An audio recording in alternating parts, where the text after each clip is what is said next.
Então, meus irmãos, está chegando o nosso horário do nosso estudo.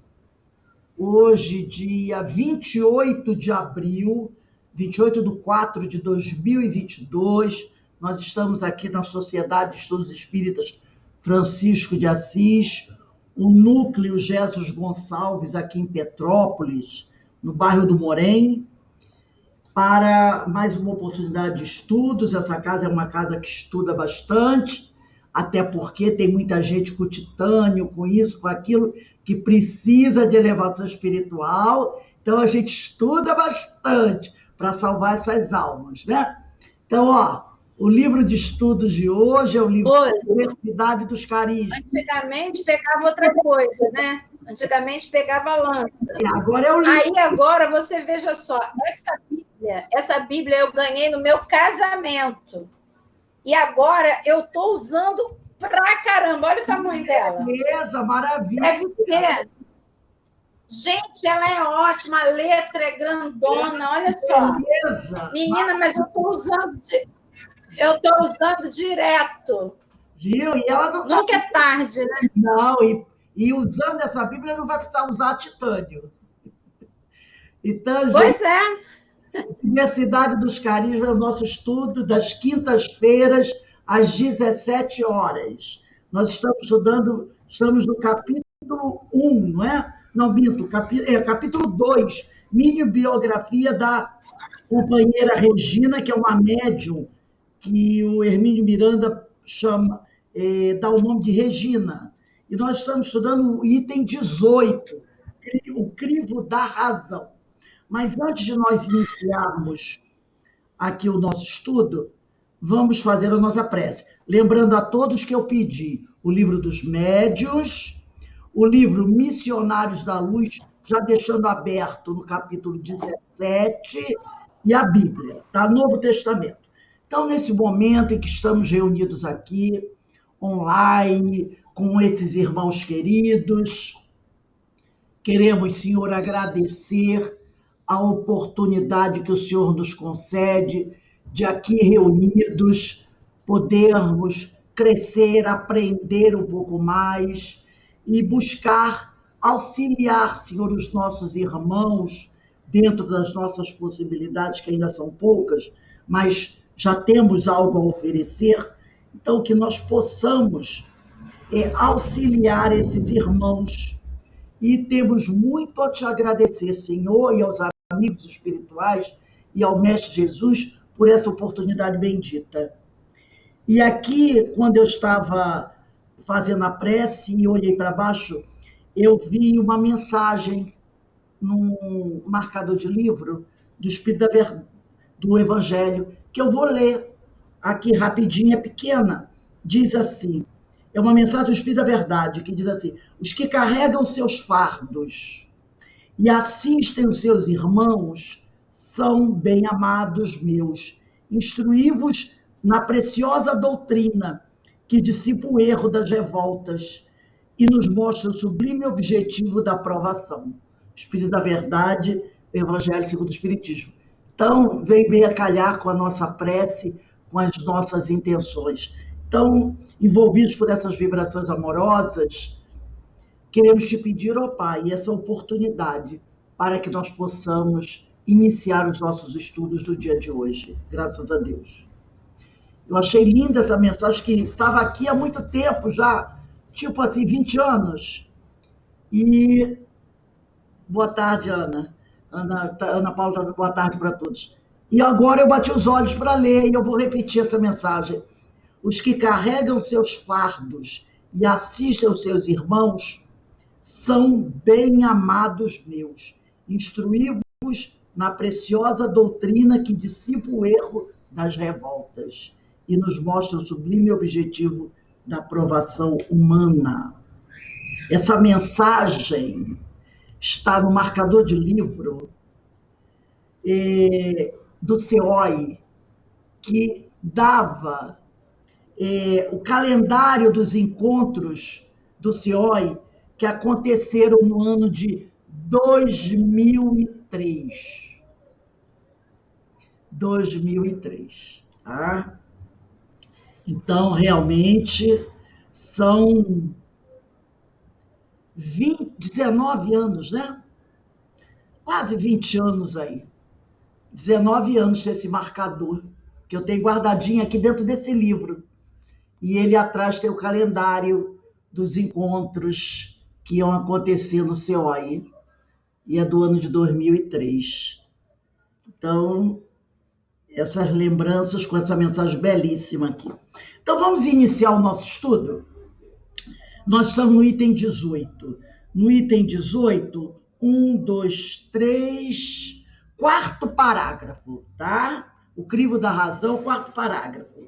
E o quarto parágrafo inicia assim: não é nada difícil para um espírito ou uma equipe deles promover fenômenos insólitos, fenômenos sem muita importância, né?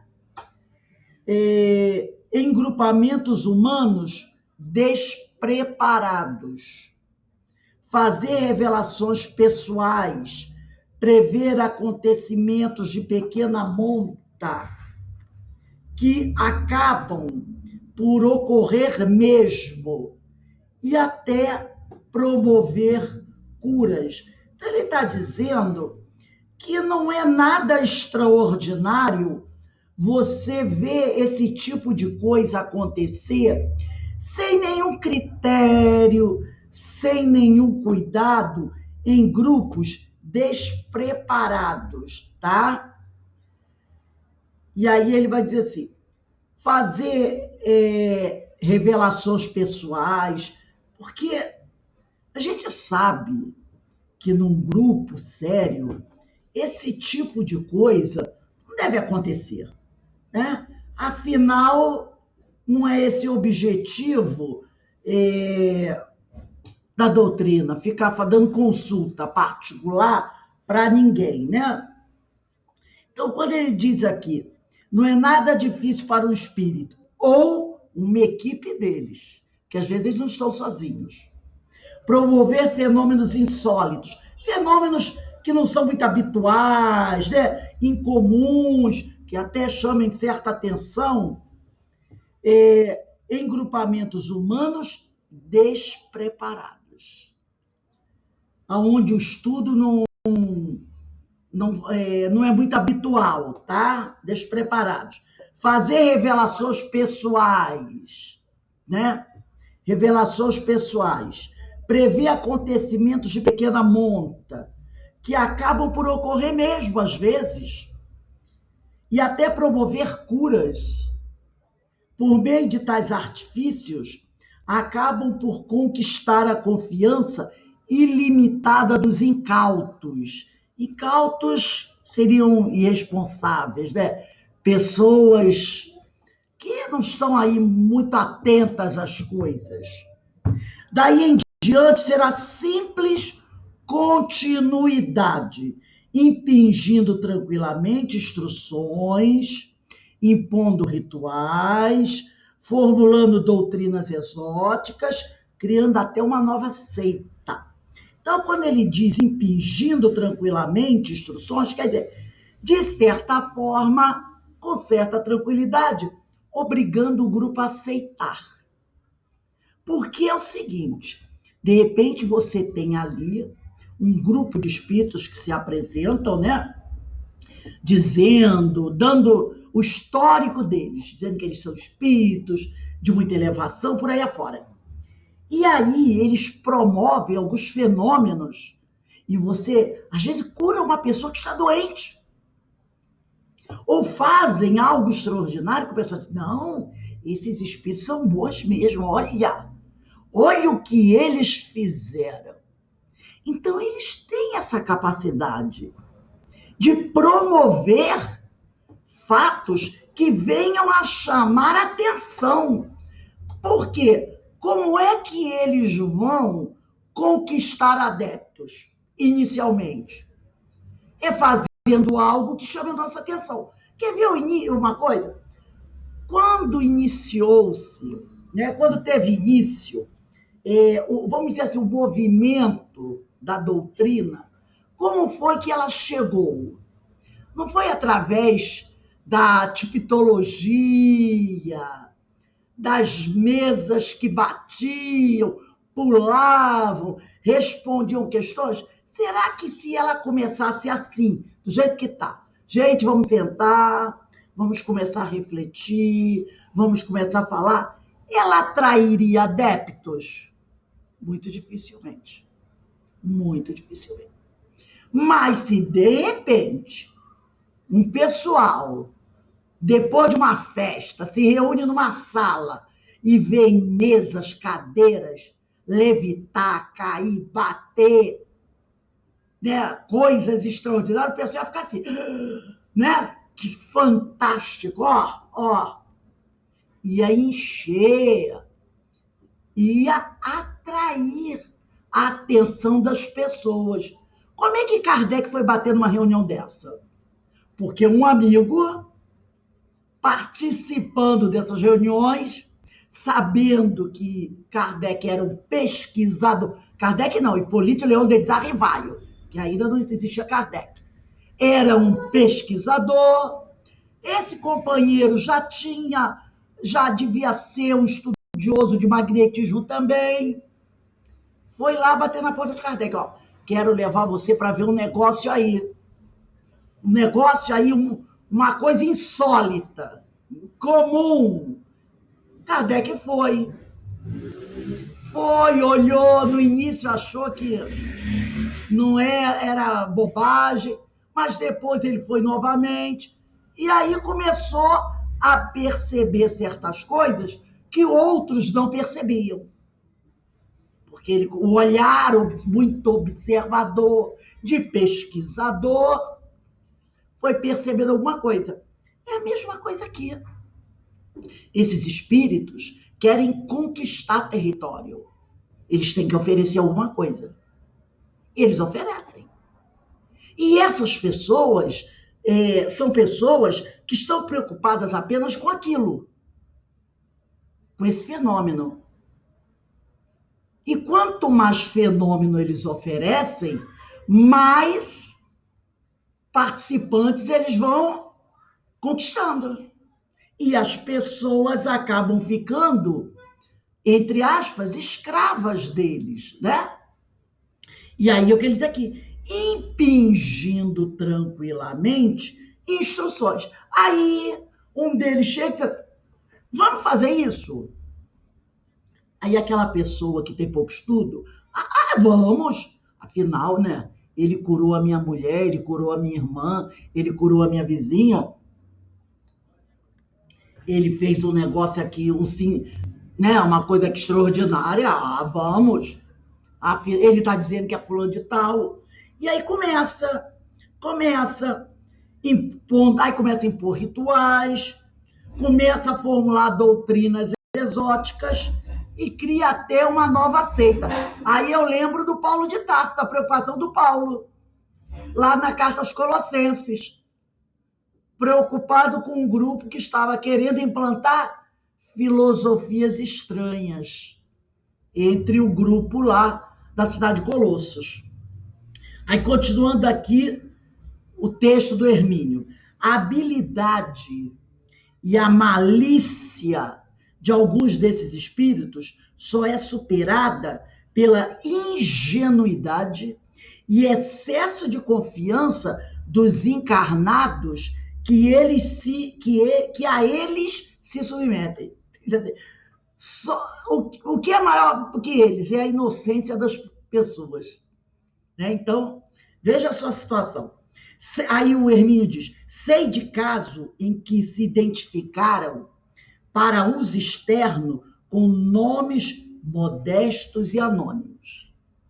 Então, ele sabe de casos que espíritos chegaram para um grupão maior, eles usaram nomes muito simples. Joãozinho, Pedrinho, nomezinhos assim, para uso externo, com nomes modestos e anônimos, olha só.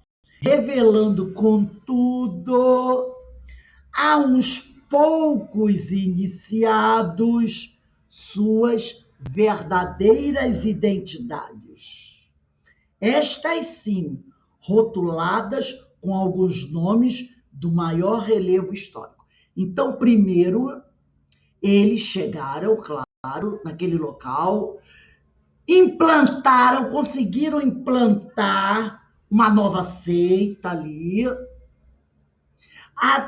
arrebanharam adeptos, aquele pessoal da linha de frente, que eles perceberam nesses aqui, a gente pode confiar, porque eles são muito parecidos conosco. Para esses, nós vamos contar quem nós somos.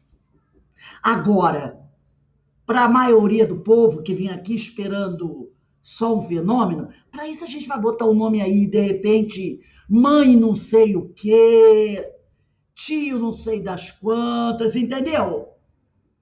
Aí o pessoal, não, é vovó não sei de quê. Aí todo mundo, o que uma vovó, um papai, um titio, um menininho, o que isso vai fazer mal? Entendeu? Com um nomezinho assim, muito simpático. E as pessoas, não, eu vou lá na reunião. Aí o outro pergunta, mas quem comanda? É vovó não sei o quê. É titio não sei o quê. É menina não sei da quanta. É caboclo não sei de quê. Mas para o pessoal que comanda encarnado, o povo encarnado que dirige a casa, eles se apresentam. Nós somos fulano de tal. Eu sou filósofo tal, eu sou fulano de tal, entendeu? Mas que era envolvido em coisas não muito edificantes. E quem comanda e que está com eles é porque tem afinidade com esse tipo de coisa. E é o que ele diz aqui. Aí ele diz assim, o relacionamento torna-se uma espécie de deliciosa cumplicidade entre aqueles que sabem quem eles são de verdade. É uma deliciosa cumplicidade, na qual apenas alguns escolhidos a dedo sabem com quem estão falando. Ao passo que para a massa ignara todo mundo sabe o que significa, né? Massa ignorante, prevalece o nome de guerra. Modesto, obscuro, anônimo. Vovó do Morro, vovó do Monte Doce, né? Vovô das Estradas, esses nomes assim. Para a massa ignara fica esse nome, mas para aqueles pouco escolhidos. E por que essas pessoas são escolhidas? Porque eles sabem que elas têm afinidade com eles. Entendeu? Navega no mesmo barco. Aí ele diz aqui, feito isso, é só produzir comunicações aparentemente eruditas, adornadas de revelações científicas. Joga uma coisinha aqui, joga outra coisinha ali. Religiosas ou pessoais, sem esquecer fartos elogios aos presentes a título de estímulo. Reparou uma coisa muito bem preparada? Agora, é qualquer um que sabe organizar isso aqui? Não, é gente muito inteligente. É gente muito inteligente que sabe preparar isso aqui. Sem dizer nomes, mas nós vimos isso há pouco tempo aí no interior do Brasil, mais ou menos na região central do Brasil, não é? Lá pelos lados aí do centro-oeste, não vimos uma situação dessa explodir aí? Era uma verdadeira cidade. Era uma cidade comandada por um elemento central, porque é fácil a gente falar das outras religiões, né? Mas não, eram espiritualistas que se diziam espíritas. Era uma cidade, gente. E tinha o corpo. Quando eu digo corpo, quer dizer, o grupo que administrava, não é? Administrava alguns elementos centrais. Gente, rolava de pedras preciosas a armas de fogo. Havia comércio de pedras preciosas e comércio de armas de fogo. E haviam curas? Tinham curas. Porque tem gente que são curada de lá. Mas também aconteceram outros escândalos, não foi? Tudo isso aí. E a fila de pessoas que iam lá para buscar a cura era imensa. Nem sei como está agora. Era imensa. Tinha até que se cadastrar, se inscrever com meses de antecedência. Olha aí. E detalhe, gente, nós já vimos isso na Revista Espírita, quando Kardec fala sobre os obsessores de Morzine, lembra? Que ele fala de uma cidade, uma obsessão coletiva de uma cidade, de um povoado. Não sei se vocês estão lembrados. Acho que é obsessão em Morzine, um negócio assim. Ali nessa região que eu estou falando, é toda uma comunidade envolvida. Há todo um comércio na cidade que gira ou girava em torno dessa instituição. Restaurantes, hotéis, clubes, pensões, tudo. Tudo gira. Quer dizer, a coisa começou pequena, é claro, né? Começou pequena e foi fazendo assim, ó, até se tornar uma coisa que na Europa e nos Estados Unidos era conhecida. Viam pessoas da Ásia, da Europa, dos Estados Unidos para visitar, para receber atendimento. De várias partes do mundo, mas começou pequenininho. E foi, com os anos, crescendo, e virou aquela coisa extraordinária, que um dia implodiu. Implodiu. Então, o que ele está falando aqui é isso aí. É isso aqui, tá? É assim que começa. E ele diz aqui, aliás, cuidados muito especiais e severa atenção devem cercar esses aspectos das comunicações escritas ou faladas em qualquer grupo, em que lugar for, seja qual for o médium ou o espírito que se diz seu autor. Muito cuidado.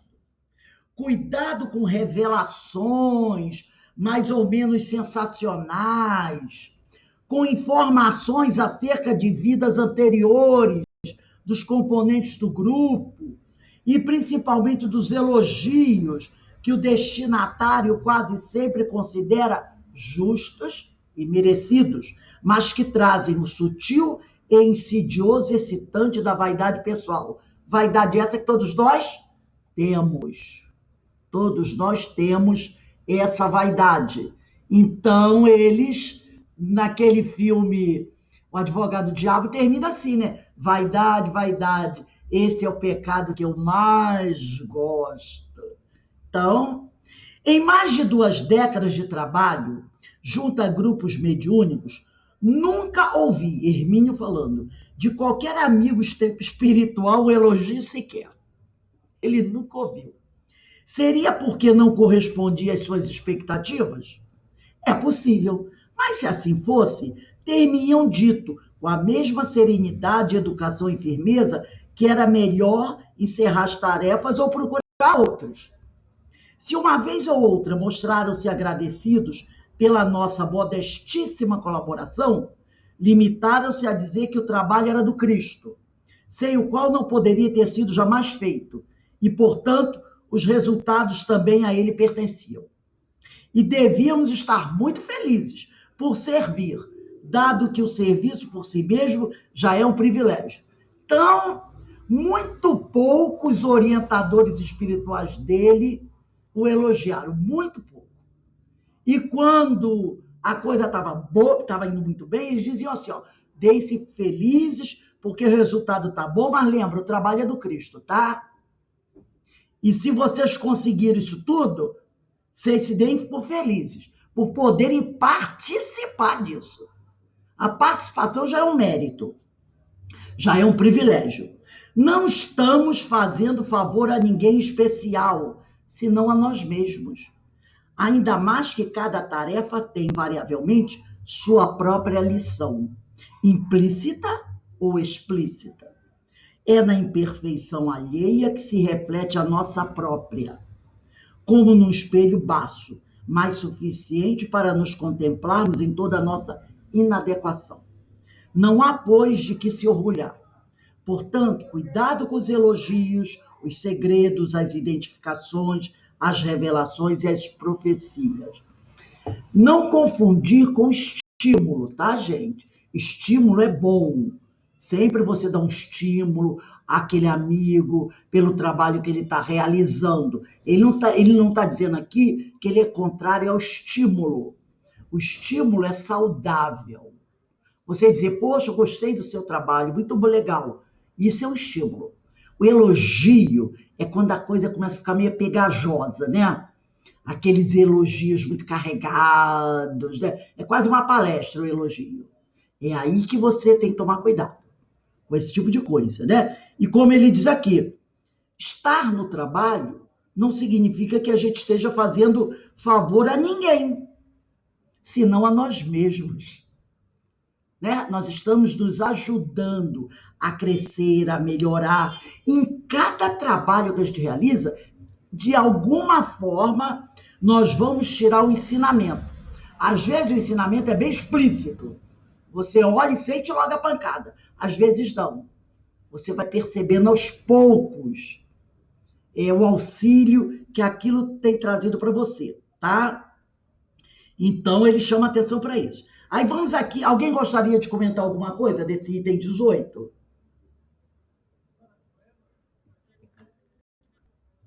Não? Então vamos ao item 19. Os excessos da autocrítica. No caso de Regina, a médium, tais coisas não estavam acontecendo. Os amigos espirituais não exibiam identidades espetaculares. Não lhe traziam revelações admiráveis, nem promoviam fenômenos dramáticos para impressionar. Muito menos prodigalizavam-lhe elogios ou pegavam-na pela mão para resolver qualquer problema pessoal ou mesmo doutrinário. Limitavam-se a uma presença amorosa, confiante, tranquila e indicavam-lhe o roteiro a seguir. E o roteiro é aquele que todos nós já ouvimos diversas vezes, pelo menos nessa obra. Estudo, observação, vigilância, prece constante, procedimento correto, pureza de sentimentos e a dose certa de humildade. Porque repare que ele usa uma palavra aqui muito interessante, a expressão que ele vai usar aqui. Dose certa de humildade, tá? Porque tem a dose exagerada de humildade. Né? Dose exagerada de humildade. Não, eu sou pequeno demais para fazer esse tipo de trabalho. Isso aí é uma baita vaidade.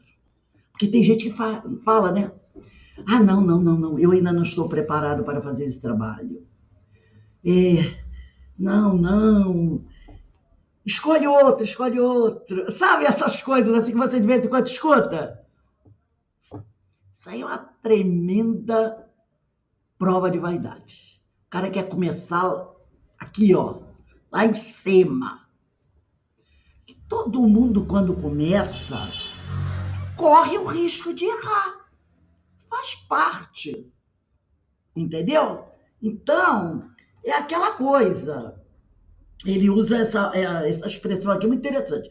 Dose certa de humildade. tá? Então, esse roteiro aqui, já vimos várias vezes e vamos continuar vendo. Estudo, que é o primeiro, observação, vigilância, prece constante, procedimento correto, pureza de sentimentos e a dose certa de humildade. Nas comunicações psicográficas, que passaram a transmitir por intermédio dela, da Regina, após a dramática cena do grupo suburbano, eram encontradas observações de doutrinário e uma firme postura evangélica, sem artificialismo ou misticismos duvidosos. Tudo espontâneo, claro, sem rebuscamento ou enfeite. Então, os espíritos que se comunicavam através dela eram muito firmes, muito claros, muito objetivos e sem enfeitar o pavão. Acostumada a essa convivência descontraída, embora atenta e confiante, mas não crédula, aquela coisa que acredita. Crédula é aquele que acredita em tudo.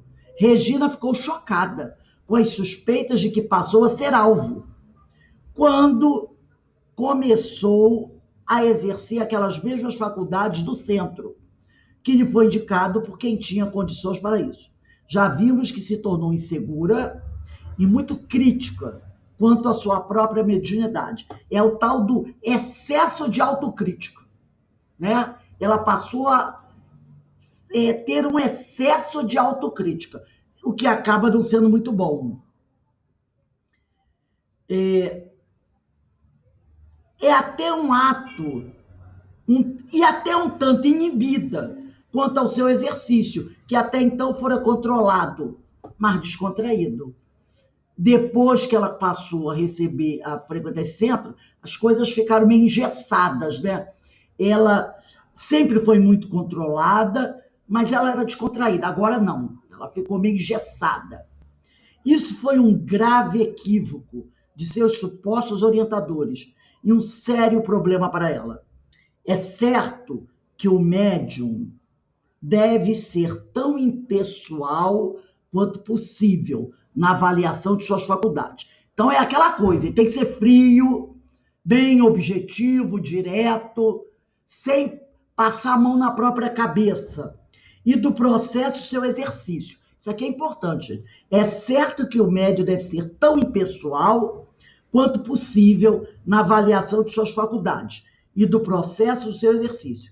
Precisa examinar-se, ouvir opiniões e conselhos, procurar informar-se do seu desempenho e observar o que ocorre consigo mesmo, antes, durante e depois da manifestação. E coisas dessa natureza, mas não deve bloquear sumariamente o fenômeno. É preciso deixá-lo ocorrer e examiná-lo depois, com as lentes de aproximação da observação, desapaixonada, pronto a rejeitar tudo aquilo sobre o que paire a mais leve suspeita de inautenticidade. Como é que ele vai saber que o negócio está certo ou não está certo? Se não deixa o negócio acontecer. Vamos pegar aí, aqui a Bíblia. Verinha minha também é grande. Primeira carta aos Tessalonicenses. Vai lá no índice, tá? Vai lá no índice. Melhor coisa para você achar logo. Vai no índice e procura. Primeira carta aos Tessalonicenses, capítulo 5. Isso é Novo Testamento, tá, gente? Tá lá nas cartas de Paulo. Depois de Gálatas, Efésios, primeira carta aos Tessalonicenses, capítulo 5, versículo 21 e 22. Vai no índice que aí não tem erro. Primeira carta aos Tessalonicenses, capítulo 5, versículos 21 e 22. Todo mundo achou?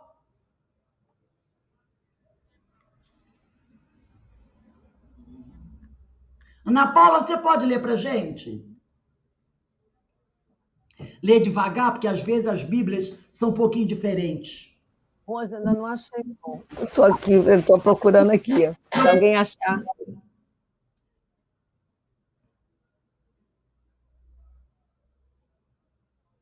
Eu achei. Achou? Então lê aí para a gente, Verinha. 22. Não, é o 21 e 22. Mas ponde tudo à prova,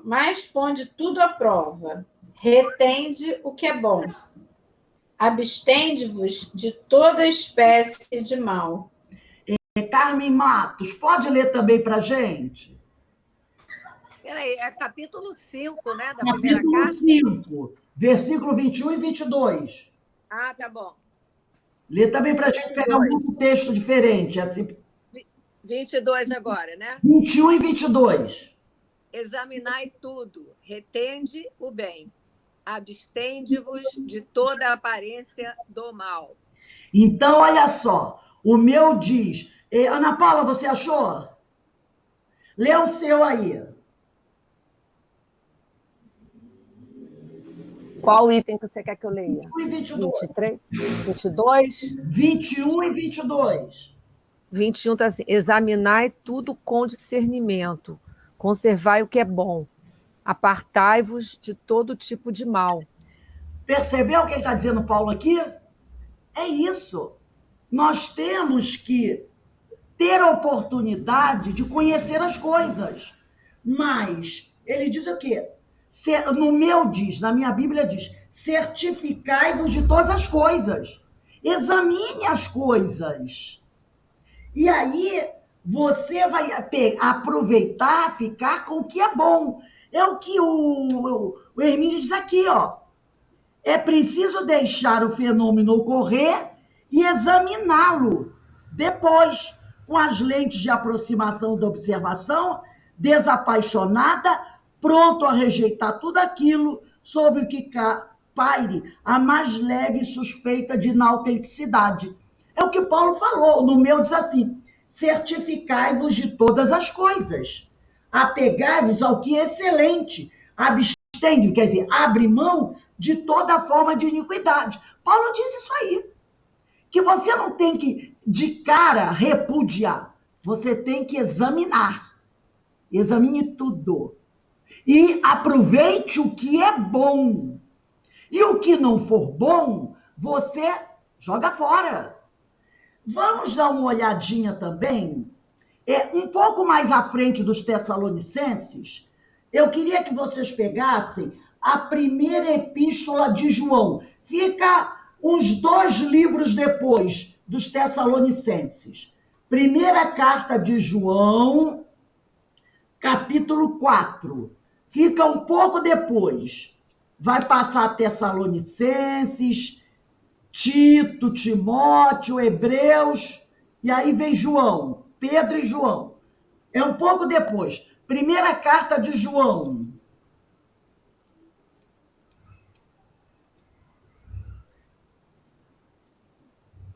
Capítulo 4. Todo mundo achou?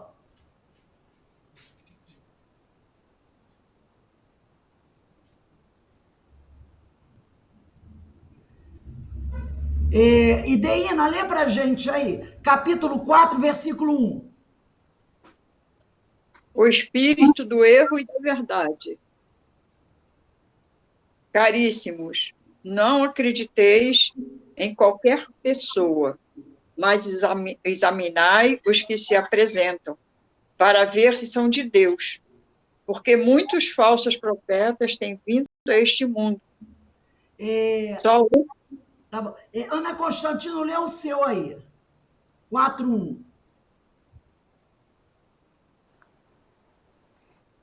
Amados, não dê crédito a todos os que se dizem inspirados.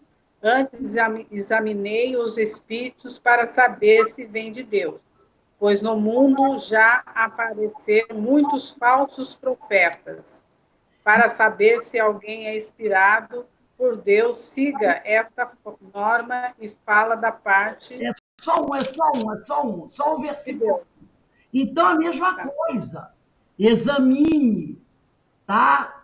Para que você possa saber realmente o que é aquilo. Agora vamos voltar um pouquinho no primeiro evangelista, Mateus capítulo 24. É o primeiro evangelista.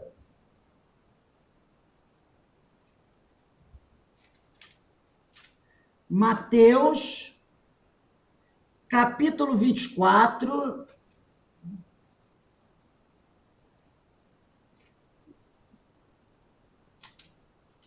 Versículo 24.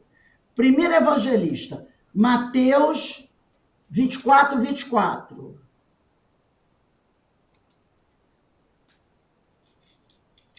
Mateus 24, 24. Primeiro evangelista.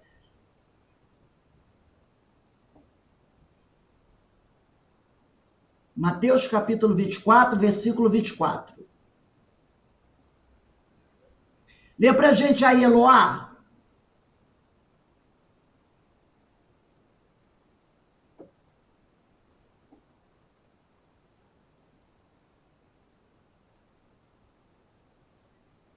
Mateus capítulo 24, versículo 24.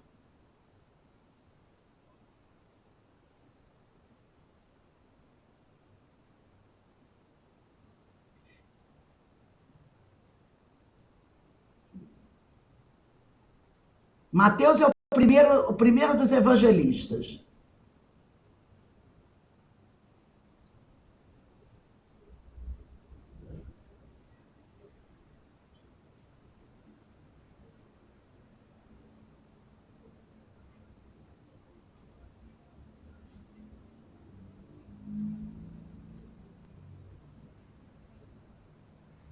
Conseguiu abrir o microfone?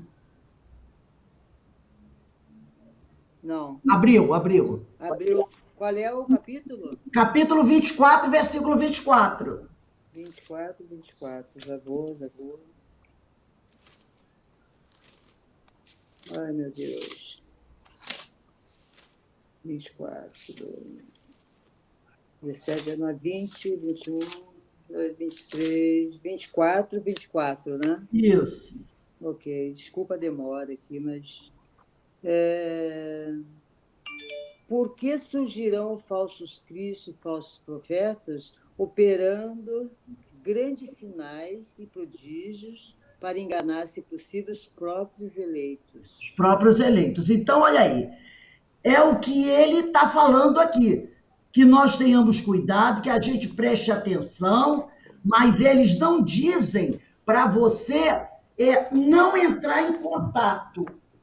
Eles dizem para que você examine. E para que você examine, você tem que deixar o negócio acontecer. Se não, é igual aquele detalhe, a pessoa diz assim, eu vou lá para o monte, vou lá para o Tibete, vou me esconder no Tibete, vou me esconder do mal. Como é que você vai saber que realmente você está em condições? Se você está isolado, se você não vive em sociedade. Entendeu? Então ele diz aqui, é preciso deixá-lo, quer dizer, o fenômeno ocorrer e examiná-lo depois com as lentes de aproximação da observação desapaixonada, pronto a rejeitar tudo aquilo sobre o que paire o mais leve suspeita de inautenticidade. Vamos dar uma olhadinha também no livro dos médiuns, item 230. Livro dos Médiuns, item 230.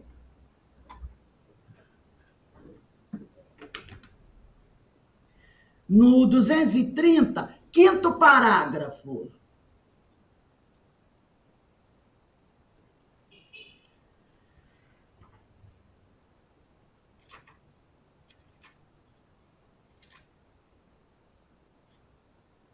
Quinto parágrafo.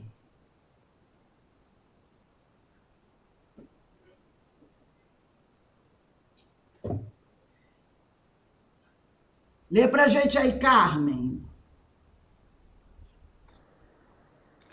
Não falarei dos médiuns. É esse parágrafo, né? Não, é o questão 230, quinto parágrafo. O meu começa assim. Na dúvida, Na dúvida. Ué? 230. Ah, tá bom. Tá bom. Na dúvida, abstente, diz um dos vossos velhos provérbios. Não admitais, portanto, senão o que seja aos vossos olhos de manifesta evidência.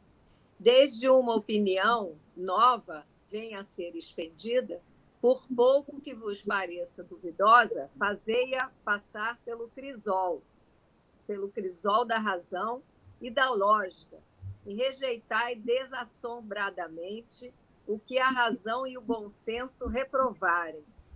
Melhor é repelir 10 verdades do que admitir uma única falsidade, uma só teoria errônea. obrigado. Obrigado. Então, aqui também recomendamos. Esse é o 6º parágrafo, não é o 5º, não. Esse é o 6º parágrafo. O 5º foi o que ela leu primeiro. Então, não tem problema. Então, olha só, gente. Reparem uma coisa. Todos eles, tudo que a gente leu, chamando a nossa atenção para isso. E aqui o Hermínio diz assim: Erasto, em O Livro dos Médiuns, foi isso que a Carmen acabou de ler, deixou documentada sua muito citada recomendação. Aí ele diz: é melhor rejeitar 9. Não, no Livro dos Médiuns está 10, né? 10. Ele aqui botou 9, ele economizou uma, mas na verdade o texto é 10. É melhor rejeitar 10 verdades do que aceitar uma mentira. As verdades rejeitadas, o tempo as confirma, sob outras condições e através de outros médios, ou do mesmo, ao passo que a mentira aceita, veste a toga da verdade e se torna difícil de ser desvestidas e apeada do seu falso pedestal. Tem um ditado popular que diz: o problema da mentira é que você conta uma hoje e amanhã você tem que contar outra, e depois outra, e depois outra, para confirmar a primeira. Entendeu? Então, ele fala aqui: quando você aceita vestir uma mentira, ela se torna depois difícil de você cancelar e tirá-la do seu falso pedestal.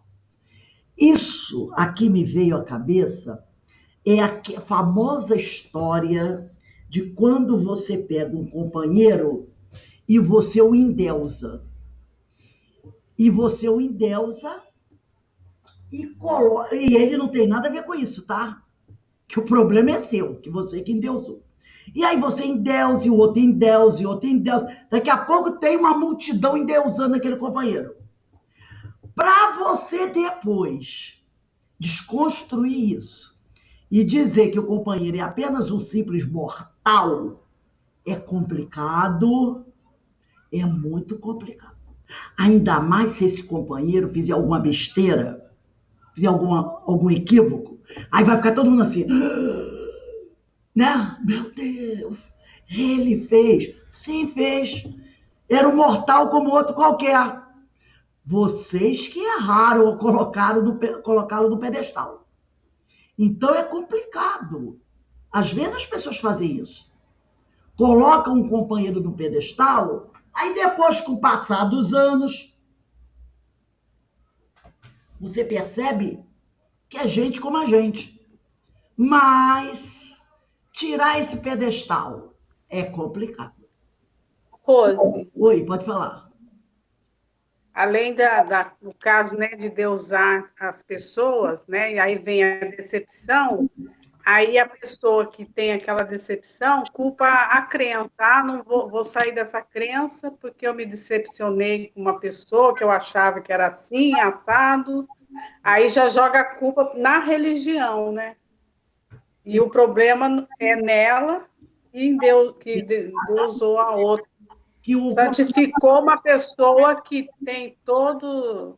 que é simples, né? E que corre o risco de se equivocar como a gente, né? Porque nós estamos aqui ainda cheio de equívocos, né? Exatamente. Isso também acontece com os espíritos, Ana. Às vezes, a gente endeusa espíritos. Toda religião, católica, evangélica, espírita, tem Você, aquela decepção com a religião por causa as desse pessoas tipo de coisa. esquecem que os espíritos são gente como a gente. Ah, é espírito. É gente como a gente. Um dia ele teve carne e ossos. Hoje ele não tem, mas amanhã vai ter. Então você também não tem que colocar esses espíritos no pedestal. E a gente coloca, né? Só falta botar a palavra são na frente do nome. Então vamos lá, continuando aqui. Seja como for, o médium bem intencionado, responsável, olha só o que ele vai colocando. Seja como for, o médium bem intencionado, responsável e esclarecido precisa manter certa dose de confiança em si mesmo. Do contrário, o melhor que tem a fazer é abandonar a tarefa. Será preferível recuar de um compromisso assumido, o que é usualmente o da mediunidade, do que se perder, lamentavelmente, nos meandros da alienação. Então, se o sujeito não está muito firme, é melhor ele abrir mão do trabalho, do que deixar acabar se perdendo naquela história toda. Discorrendo sobre a inibição que os pesquisadores excessivamente críticos produzem sobre os fenômenos que pretendem estudar, Buntington acrescenta que também os médiuns demasiadamente críticos de suas faculdades acabam por inibi-las ao ponto de inutilizarem-se para o trabalho a que foram evidentemente programados. Aqueles que são muito críticos de si próprio acabam também botando as suas capacidades devido a essa autocrítica exagerada. Páginas adiante, Buntington, que é o estudioso, retoma o assunto de maneira ainda mais incisiva, e diz assim: a predominância de uma atitude hipercrítica, quer dizer, excessivamente crítica, no médium, frustra prontamente a eclosão da mediunidade.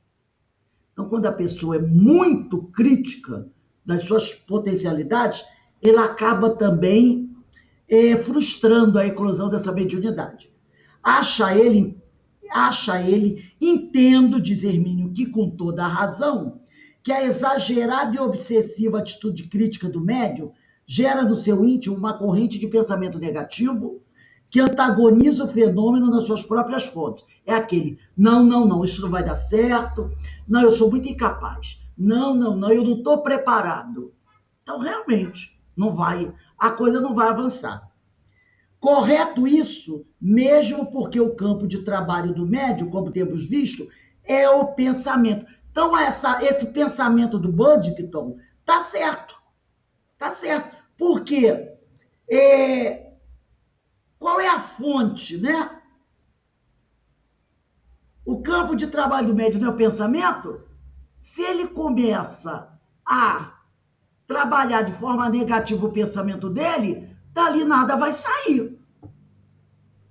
Se ele impõe a livre circulação de ideias, um sistema de sinais e de válvulas fechadas, não há espaço interior para que o fenômeno se produza. Se você vive dizendo para você mesmo que você não é capaz, que você não vai conseguir,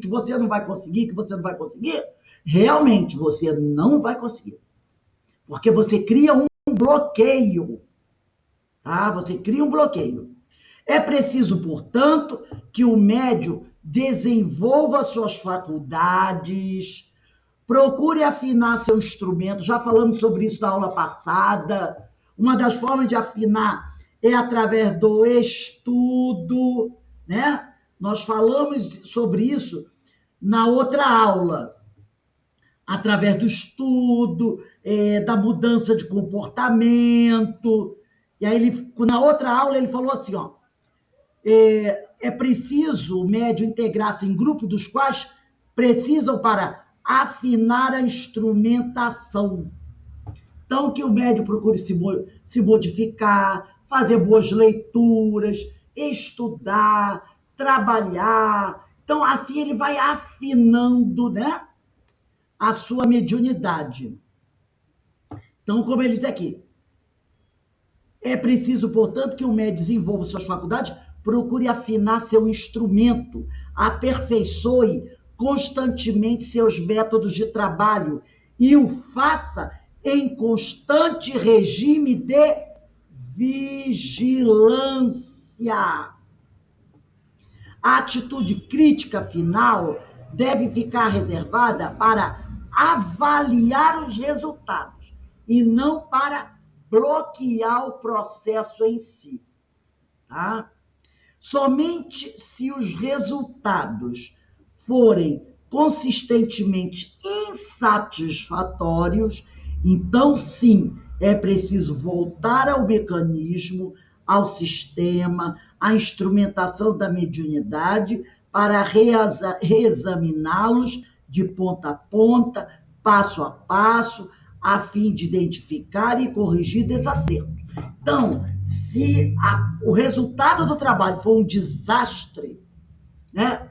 Tanto que ele falou aqui, consistentemente insatisfatório, aí é hora de parar para reavaliar desde o início, passo a passo, para poder ver aonde está a falha. É igual quando o sujeito faz uma obra, por exemplo, trabalha com encanamento. Então, ele prepara todo o sistema hidráulico de uma casa, usando material de fino acabamento. Aí, quando ele abre a torneira, a água começa a vazar em algum ponto daqueles canos. O que é que ele vai ter que fazer? Fechar a água e ir embora? Não. Ele vai ter que voltar, examinar toda a estrutura hidráulica para ver aonde está o problema. E quando ele identificar, corta o cano, bota uma luva, faz o trabalho ali para acabar com o vazamento. É isso que ele diz aqui, né? Somente se os resultados. Agora, o trabalho foi 70%, 60%. Tá bom. Para quem está iniciando, tá bom. Né? Então, vai prosseguindo, se aperfeiçoando mais, vai observando o trabalho, vai pedindo ajuda dos companheiros e vai por aí. Porque ninguém começa com 100% um trabalho, né? Então, tá indo bem. Aí ele diz aqui, não, porém, paralisar todo o sistema para impedir que o fenômeno ocorra. Então, não é porque algo deu errado que eu vou parar tudo. Para tudo, desisto, vai embora. Não, volta, retrocede alguns passos, estuda um pouco mais, procura uma literatura mais especializada, procura conversar com companheiros que têm mais tempo, mais experiência na mediunidade, busca um curso mais específico, né? De repente, vai fazer um estudo de um livro dos médiuns, vai fazer um estudo de Ivone do Amaral Pereira. Às vezes a pessoa está estudando, sabe? Não tenho nada contra outros, mas se a pessoa é da área mediúnica, ela tem que estudar obras mais específicas. Essa obra, Diversidade dos Carismas, uma grande obra. As obras de Ivone Amaral Pereira, assim que nós terminarmos de estudar a Memória Suicida, nós vamos estar ou Recordações da Mediunidade ou Telas do Infinito. É um dos dois, eu não me lembro sempre quem é o primeiro ou o segundo, mas é um desses, que são obras que, através da Dona Ivone, olha, é uma enciclopédia da mediunidade. Eu adoro estudar Dona Ivone, até porque ela é muito direta. Ela é muito direta, sabe? Ela coloca ali, né? Obra Leon Denis no Invisível. Então, pega obras mais consistentes. O próprio Livro dos Médiuns, é claro. Tem muita obra boa. Tem uma obra aqui que a gente não vai dar tempo da gente estudar hoje, porque a gente já está para encerrar. Mas eu recomendo a vocês é publicação da Federação Espírita Brasileira. Essa obra aqui, ó. Trabalho Mediúnico, Desafios e Possibilidades, do Carlos Campetti e Vera Campetti. Eu acredito que seja um casal, ou então dois irmãos, porque o sobrenome é o mesmo. Carlos Campetti, Vera Campetti, Trabalho Mediúnico, Desafios e Possibilidades. Na próxima aula, a gente vai até tirar um trechinho dessa obra para a gente comentar. Muito boa essa obra, publicada pela Federação Espírita Brasileira. Depois eu vou botar a foto dela do grupo. Então, você tem que procurar obras consistentes, que estudem o assunto, para você ir se aprofundando. Então, ele diz aqui, não se joga fora um aparelho de televisão recém-adquirido somente porque está sem som, a imagem está distorcida ou não se fixa. É preciso revisar todo o circuito, substituir peças defeituosas, restabelecer circuitos interrompidos e reajustá-los. Vê se você compra um iPhone aí caro a beça, né? De repente dá um probleminha, você vai fazer o quê? Vai jogar fora? O aparelho custou 5, 6 mil reais por aí fora? Como deve ser o preço de um aparelho desse? Ou um computador? Não é? Dá licença. Então você manda para empresa, dar uma olhadinha, ver o que está acontecendo. Às vezes é uma bobagem, é uma peça pequena, uma coisa pequena, muito simples de corrigir, não é? Ele voltará a funcionar, o aparelho, se você mandar fazer o serviço de assistência técnica. Não se pode extinguir a vida no organismo pensando em estudar a própria vida em ação. Então, não se pode extinguir a vida no organismo pensando em estudar dele a própria vida em ação. Isso não quer dizer que não devamos analisar e avaliar cuidadosamente os programas de TV ou rádio que estão entrando em nosso lar. É o que o Paulo de Tarso falou. Examina tudo e retende o que é melhor. Entendeu? Então, você analisa. Não é aquela coisa, alguém chega e diz, ó, isso já aconteceu uma vez comigo. Eu me lembro que eu estava até aí no CIOI, num desses eventos, e eu fui numa barraquinha dessas barraquinhas que vende livros usados, CDs usados, e tinha um CD lá, era palestra do José Raul Teixeira, volume 1 e volume 2. E aí, quando eu peguei e comecei a olhar, ler atrás, né, para ver, e aí um companheiro chegou para mim e disse assim, olha, se eu fosse você, eu não comprava isso daí. Esses 2 CDs, que era CD de áudio, né? Porque eu comprei, levei para casa, ouvi, eu não gostei. Não achei nada interessante. Aí eu, tá. Mas aí eu sou muito chata. Tá. Quando ele virou as costas, eu olhei para na época era até Zé Carlos, que era da livraria que vendia isso, né? Falei, Zé Carlos, eu vou levar. Ele vai levar, Rosa? Eu disse, vou levar. Peguei ele, comprei baratinho, assim, se não for bom, depois eu dou para alguém, eu jogo fora, qualquer coisa. Levei para casa, ouvi. Fantástico. José Raul Teixeira, vocês conhecem, né? Os grandes estudiosos da doutrina. A área mediúnica, então, ele é fantástico. Isso já tem muitos anos. Eu falei, tá vendo?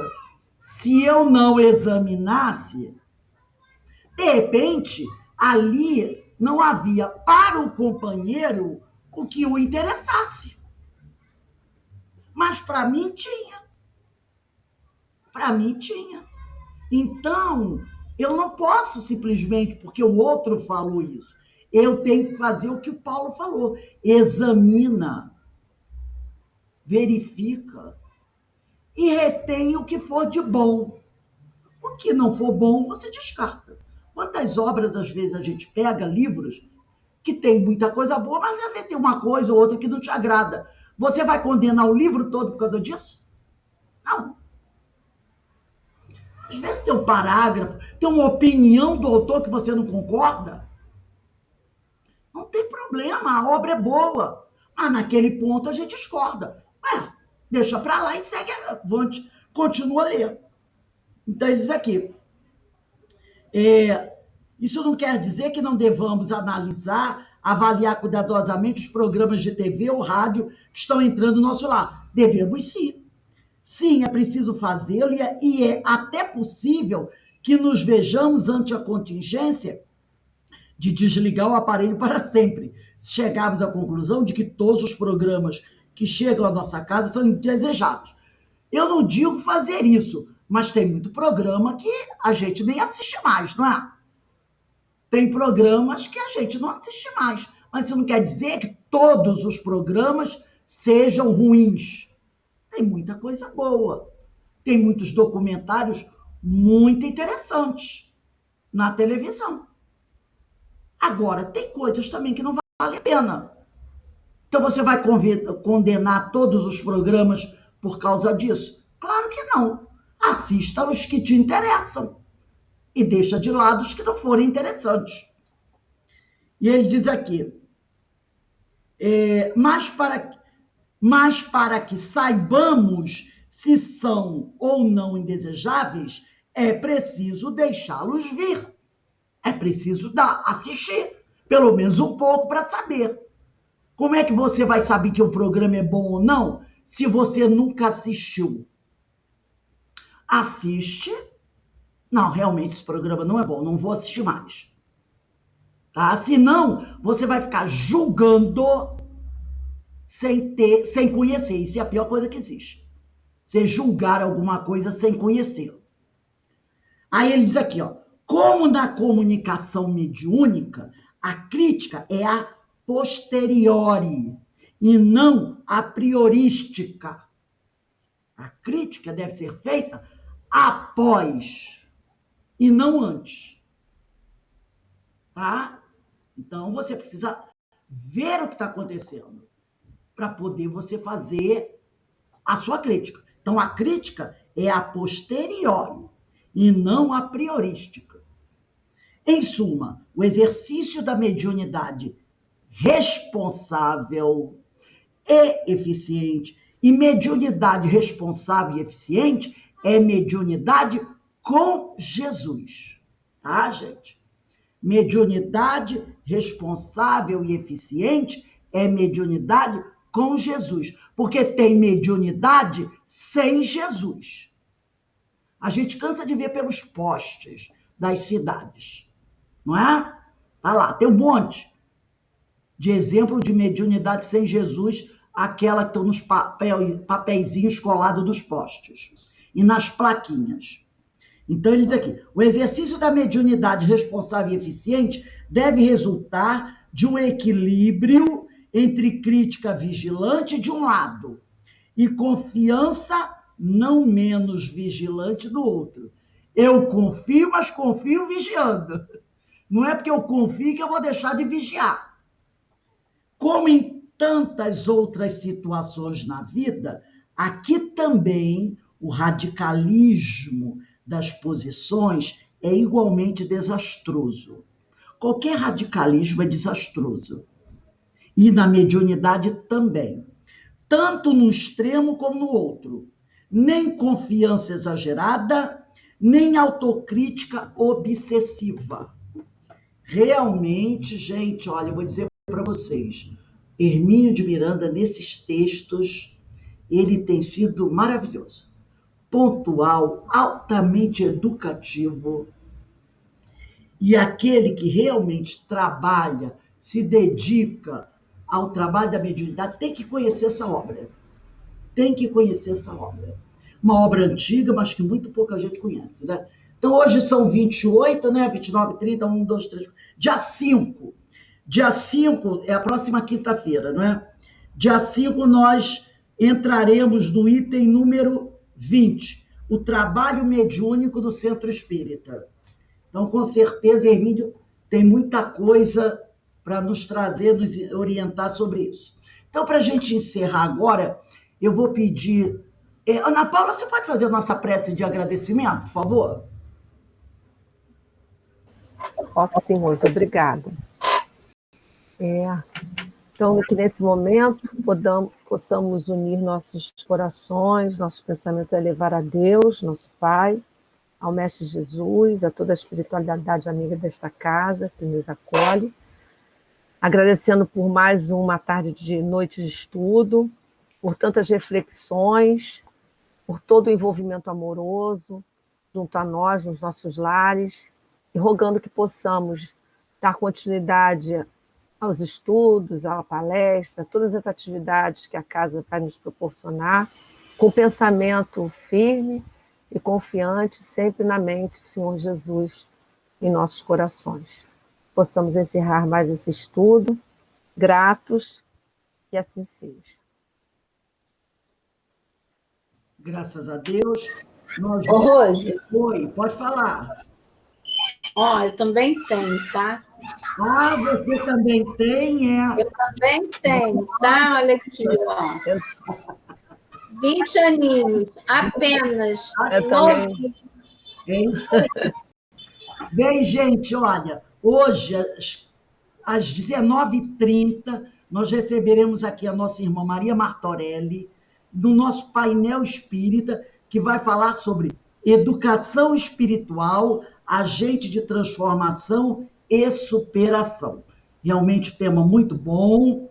E o nosso tema sobre educação, evangelho e educação, Jesus e Kardec, vai acontecer na próxima quinta-feira, dia 5, com a nossa irmã Michele Jesus. Ela é que vai conversar com a gente sobre esse tema para encerrar o painel. Mas hoje é Maria Martorelli. Então, daqui a 10 minutinhos, tá? Quando for 18h25, tá bom, Denise? Nós iniciamos o nosso estudo dos ensinos de Jesus, que vai terminar hoje mais ou menos por volta de 7h15, por aí, né? Porque 7h30 começa a nossa palestra, que no painel a nossa palestra começa às 7h30, tá bom? Vamos dar uma paradinha aí para beber um cafezinho. Um beijo para todos vocês.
Oi, boa noite. Estão todos. Denise. Tudo bem, Carmen?